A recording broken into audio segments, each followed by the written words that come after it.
ब्राह्मण, मराठ्याचा बाप मराठा, माळ्याचा बाप माळी, कोळ्याचा बाप कोळी, महाराचा बाप महार, मांगाचा बाप मांगच, सगळेच वेगवेगळ्या जातीचे. तर मग माणूस मेल्यावर सगळ्यांचा बाप कावळाच का? कुणाचा राजहंस असावा, कुणाचा बगळा असावा, कुणाचा मोर तर कुणाचा बदक असावा. जिवंतपणी माणसा माणसात भेदभाव, तर मेल्यावर समानता असे का? कोणी रचला हा ढोंगीपणा? मी छत्रपतींवर कविता लिहिली, लोकांनी मला फोन करून विचारलं, तुम्ही मराठा आहात का? मी बाबासाहेबांवर कविता लिहिली, लोकांनी मला फोन करून विचारलं, तुम्ही बौद्ध आहात का? मी फुल्यांवर कविता लिहिली, लोकांनी मला फोन करून विचारलं, तुम्ही माळी आहात का?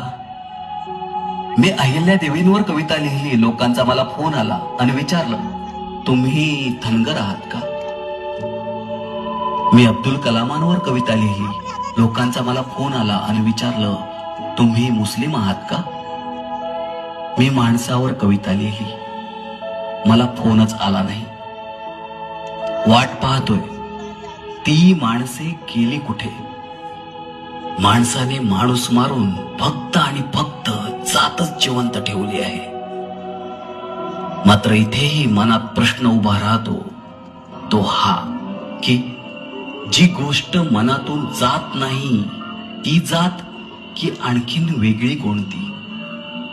सर्वपित्री अमावास्या येईपर्यंत सगळ्यांचा संबोधन व प्रबोधनाचा हिस्सा होऊया.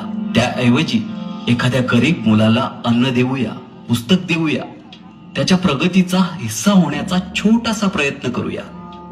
अन्नाचा काल्पनिक धूर वर पोहोचवून आत्म्यांना खुश करण्यापेक्षा जिवंत असणाऱ्या आत्म्याला वैज्ञानिक प्रगतीची मशाल पेटवूया.